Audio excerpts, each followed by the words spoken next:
આપણે ચેપ્ટર શરૂ કરીએ છીએ ચેપ્ટર નંબર 12 12મું ચેપ્ટર સુરેખ આયોજન ચેપ્ટર નંબર 12 સુરેખ આયોજન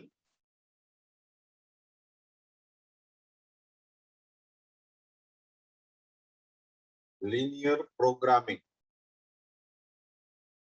ચેપ્ટર નંબર 12 linear programming હવે આ જે ચેપ્ટર છે એ અત્યારે જે આપણે આ ચેપ્ટર ભણ્યા સુરેખ અસમતાઓ એને લગતું જ ચેપ્ટર છે અને 50% ચેપ્ટર આજે જ પૂરું થઈ જશે મારે તમને ખાલી થોડુંક જ કહેવાનું છે એ થોડુંક કહું એટલે આ ચેપ્ટર તમને આવડી જશે પછી આમાં જે પ્રેક્ટિસ કરવાની આવે એ ફક્ત કૂટ પ્રશ્નોની આવે બાકી ચેપ્ટર સાવ સહેલું ચાલો આમાં કોઈ થિયરી નથી કોઈ વસ્તુ નથી સીધો એક સમજ કરવાનો છે તમે એક દાખલો લખો ફર્સ્ટ સમ આપણે કરીએ છીએ એક્સરસાઇઝ 12.1 એક્સરસાઇઝ 12.1 એનો ફર્સ્ટ સમ જુઓ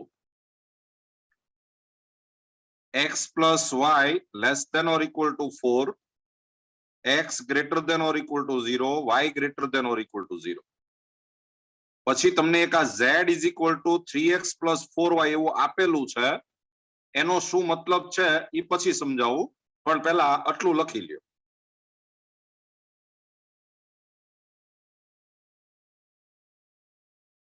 સૌથી પહેલું કામ આપણે એ કરવાનું છે કે પહેલા આપણે આનો ગ્રાફ દોર નાખવાનો છે એનથી વધારાનું શું કરવાનું એ તમને પછી સમજાવું ચાલો આપણે સૌથી પહેલા ગ્રાફ જો દોરીએ તો ગ્રાફ દોરવા માટે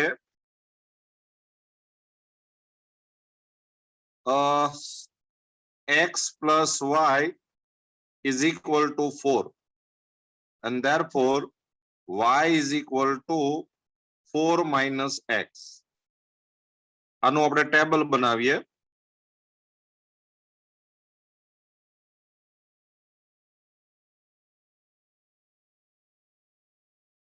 આ x છે આ y છે હવે x is equal to 0 મૂકો તો y is equal to 4 આવે x is equal to 4 મૂકો તો y is equal to 0 આવે 2 મૂકો તો 2 આવે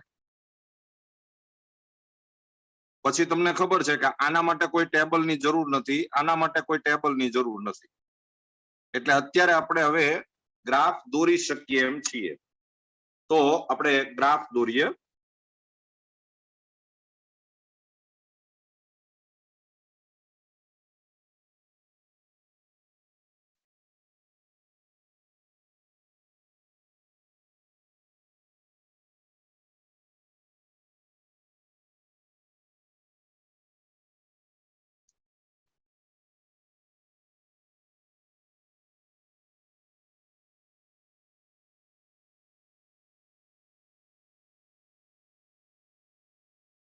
આ x અક્ષ છે આ y અક્ષ છે પછી આ 1 2 3 4 આ 1 2 3 4 અહીંયા ઉગમ બિંદુ ઓરિજિન તમે 0 મૂકો તો 4 0 મૂકો તો 4 4 મૂકો તો 0 અને 2 મૂકો તો 2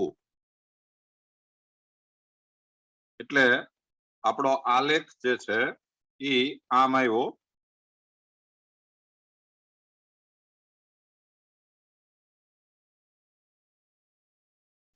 આ આપણો આલેખ આવ્યો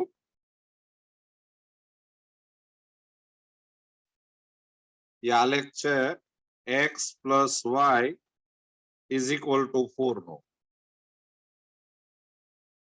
હવે તમે x plus y is equal to 4 આ આલેખ દોર્યો એટલે સમતલના બે ભાગ પડ્યા એક નીચેનો ભાગ એક ઉપરનો ભાગ એમાં નીચેનો ભાગ 0 0 છે એ 0 0 તમે જ્યારે આની અંદર મૂકશો ઓરિજિનલ સમીકરણમાં એટલે 0 less than or equal to 4 એવું રિઝલ્ટ આવે અને આ રિઝલ્ટ સાચું છે એટલે આપણો આલેખ છે એ નીચેનો ભાગ છે.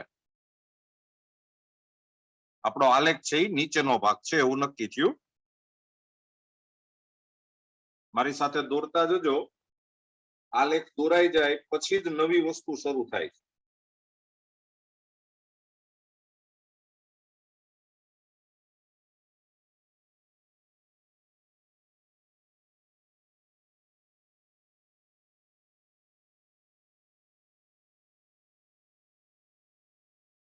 ચાલો પછી આપણે x ઇઝ ઇક્વલ ટુ 0 નો ગ્રાફ દોરવો પડે.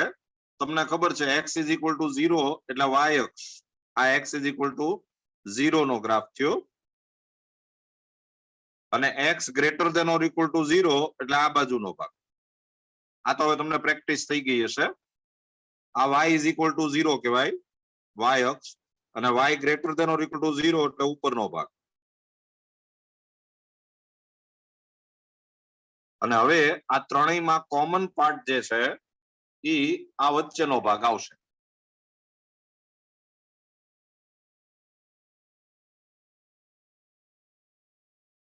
આ જે છે એ આપણો આલેખ છે.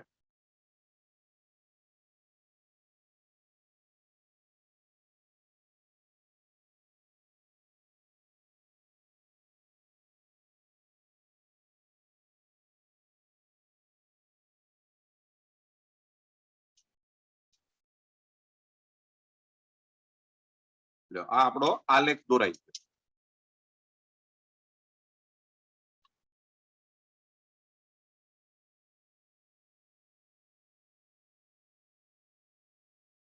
બધાને આલેખ દોરાઈ જાય એટલે એક રેઝ હેન્ડ કરજો એટલે હું આગળ વધું.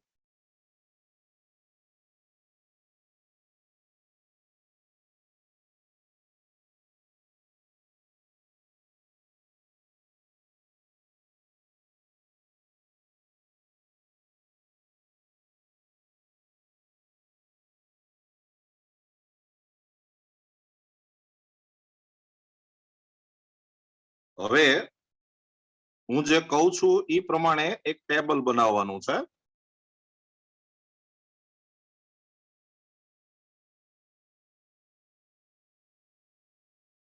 હું કહું એ પ્રમાણે એક ટેબલ બનાવો.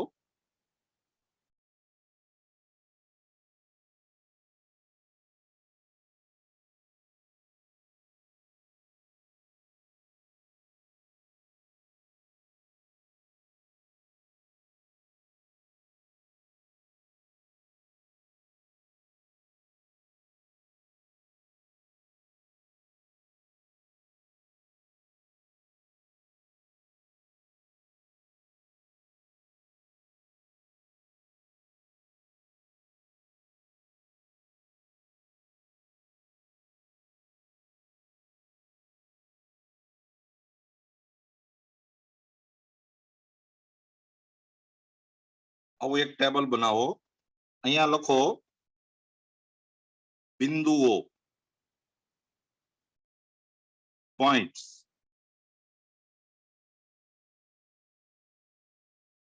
અહીંયા ઇક્વેશન લખો z is equal two 3x plus 4y.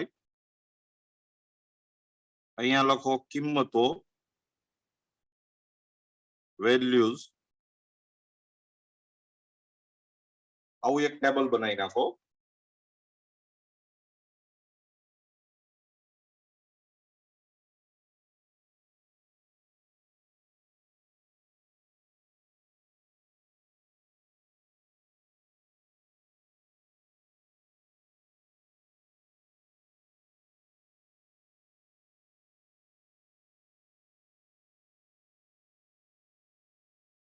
આવું એક ટેબલ બનાવો પહેલા.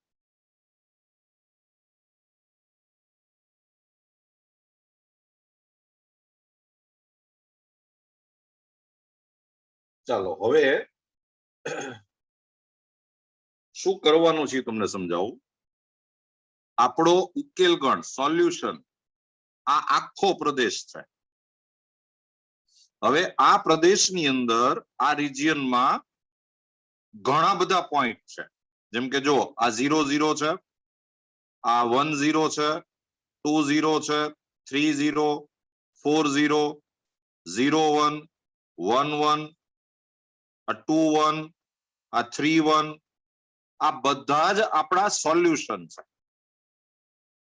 તમે સોલ્યુશનના જો પોઈન્ટ લખશો, તમને કદાચ એમ કીધું હોય કે આના સોલ્યુશનના બધા જ પોઈન્ટ લખો, તો આમાં ઇનફાઇનાઇટ પોઈન્ટ છે. હજી તો મેં ખાલી આ ઇન્ટીજર જ લીધા, પૂર્ણાંક બિંદુઓ જ લીધા, પણ તમે અહીંયા ઘણા બધા બિંદુઓ છે. પ્રશ્ન શું છે કે ઈ બધા જ પોઈન્ટ જે છે ઈ તમે જો આ ઇક્વેશનમાં મૂકો, આ z is equal two 3x plus 4y, તો કયા પોઈન્ટ આગળ આની વેલ્યુ મેક્સિમમ આવે અને કયા પોઈન્ટ આગળ ઈ મિનિમમ આવે, ઈ આપણે શોધવાનું છે. કયા પોઈન્ટ આગળ ઈ મેક્સિમમ આવે અને કયા પોઈન્ટ આગળ ઈ મિનિમમ આવે, ઈ આપણે શોધવાનું છે. જો આ પહેલો સમ છે એટલે જરાક હું તમને વિસ્તારથી સમજાવું. આપણે જો આના સોલ્યુશનના પોઈન્ટ લખ્યા હોય તો ઘણા બધા છે, જેમ કે આ 0 0 છે, પછી 1 0, પછી 2 0, પછી 3 0, આ બધા 1 0 2 0 3 0, આ 4 0, પછી આ પોઈન્ટ લેશો તો 0 1, પછી 1 1,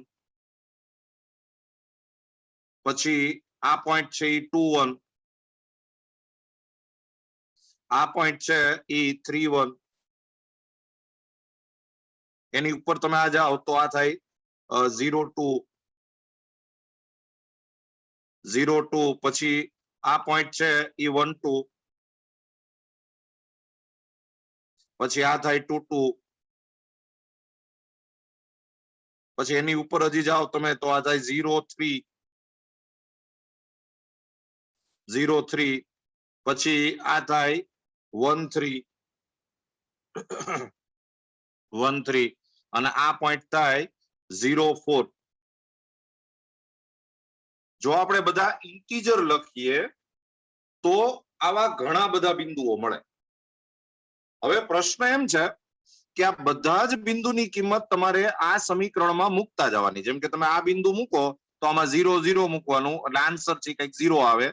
પછી આ 1 0 મૂકવાનું, પછી આ 2 0 મૂકવાનું, 3 0 મૂકવાનું. આ બધા જ પોઈન્ટની વેલ્યુ આમાં મૂકતા જવાની, વેલ્યુ શોધવાની, અને પછી બધી જ વેલ્યુ શોધ્યા પછી કયા પોઈન્ટ આગળ ઈ ન્યૂનતમ આવે છે, મિનિમમ આવે છે, અને કયા પોઈન્ટ આગળ ઈ મેક્સિમમ આવે છે, મહત્તમ આવે છે, ઈ આપણે શોધવાનું છે.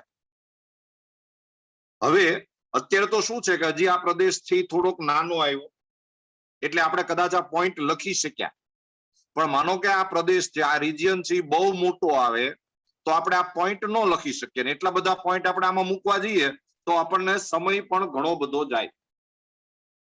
તો તમને એક થિયરમ ઉપયોગી થશે. થિયરમ શું કહે છે કે જો તમારું સોલ્યુશન, સાંભળજો બરાબર, જો તમારું સોલ્યુશન લિમિટેડ હોય, આ લિમિટેડ કહેવાય, સીમિત, આ જે પ્રદેશ આવ્યો ને એ સીમિત પ્રદેશ કહેવાય, લિમિટેડ રિજિયન. જો પ્રદેશ છે લિમિટેડ હોય તો આની અંદર મેક્સિમમ અને મિનિમમ વેલ્યુ આ ખૂણા ઉપરના બિંદુ આગળ જ આવે. તમે બધા બિંદુ મૂકો ને તો મેક્સિમમ અને મિનિમમ છે આ ખૂણા ઉપરના બિંદુ આગળ જ થાય. આ વચ્ચેના બિંદુ આગળ કોઈ દિવસ મેક્સિમમ કે મિનિમમ ન થાય. આવો એક થિયરમ છે, અને એટલા માટે જ મેં તમને છેલ્લે જે સમ કરાવ્યા ત્યારે આ ખૂણા ઉપરના પોઈન્ટ લખવાની પ્રેક્ટિસ કીધી હતી. જો આ ખૂણા ઉપરનું પોઈન્ટ છે એ 0 0 છે, આ ખૂણા ઉપરનું પોઈન્ટ છે એ 4 0 છે, આ ખૂણા ઉપરનું પોઈન્ટ છે એ 0 4 છે. એટલે આપણે આ ઇક્વેશનમાં આ બધા જ બિંદુ નહીં મૂકવાના, આપણે ફક્ત આ 3 જ બિંદુ મૂકવાના, 3 જ પોઈન્ટ મૂકવાના. આ બધા પોઈન્ટ મૂકવાની જરૂર નહીં. ત્યાં ઈ મેક્સિમમ કે મિનિમમ નહીં જ આવે, એ મેક્સિમમ અને મિનિમમ અહીંયા જ આવશે.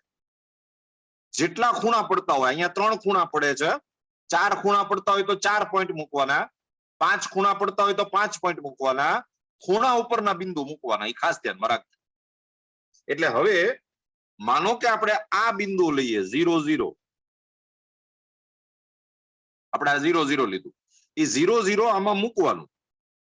3 into 0 plus 4 into 0, તો આ 0 plus 0 એટલે આન્સર આવશે 0. પછી આ બિંદુ મૂકો 4 0,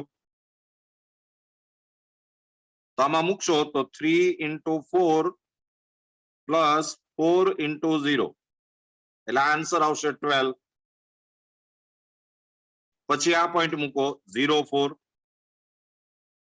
તો 3 into 0 plus 4 into 4 એટલે આન્સર આવ્યો 16.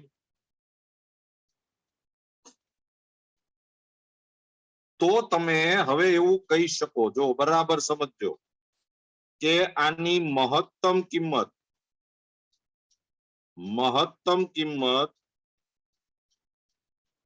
ઈ થશે 16 અને ન્યૂનતમ કિંમત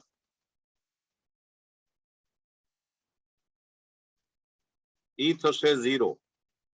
મહત્તમ કિંમત 16, ન્યૂનતમ કિંમત 0.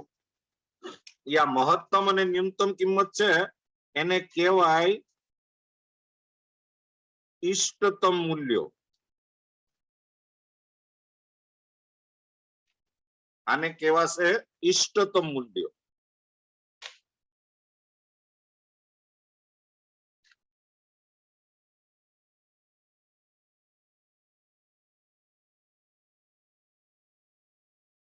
Optimal values.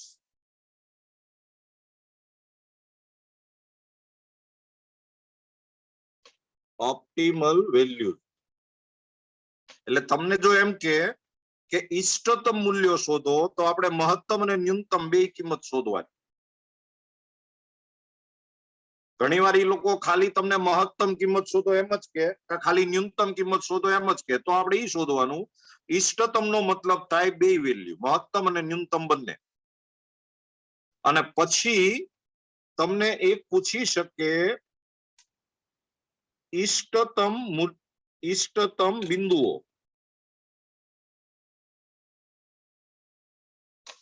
ઇષ્ટતમ બિંદુઓ, ઓપ્ટિમલ પોઈન્ટ.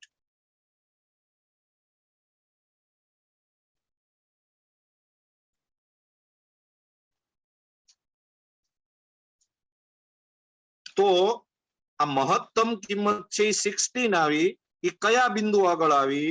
તો 0 4. અને ન્યૂનતમ કિંમત છે એ 0 આવી, કયા બિંદુ આગળ? 0 0. તો 0 0. આ બે ને ઇષ્ટતમ બિંદુઓ કહેવાય, ઓપ્ટિમલ પોઈન્ટ્સ કહેવાય.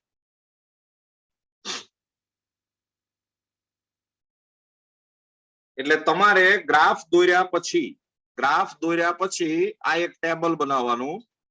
અહીંયા બિંદુઓ લખવાના, અહીંયા ઝેડ લખવાનું, અહીંયા વેલ્યુ લખવાની, કિંમત લખવાની.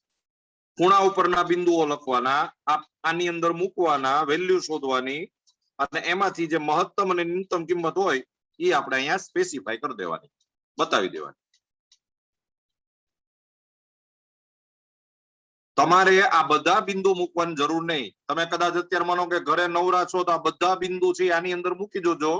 આની વેલ્યુ 16 કરતા વધશે નહીં એકેય બિંદુ આગળ. એટલે આપણે ખાલી કોર્નરના પોઈન્ટ જ મૂકવાના.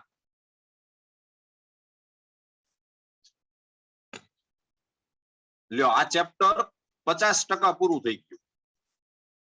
આજે મેં તમને નિયમ કીધો, આ કયા પોઈન્ટ મૂકવાના, ઈ આ લિમિટેડ પ્રદેશ આવે તોની વાત છે. સીમિત પ્રદેશ આવે, ઘણીવાર શું થાય, અસીમિત પ્રદેશ આવશે, તો એના માટે એક જુદો નિયમ છે, એ પછી સમજાવીશ.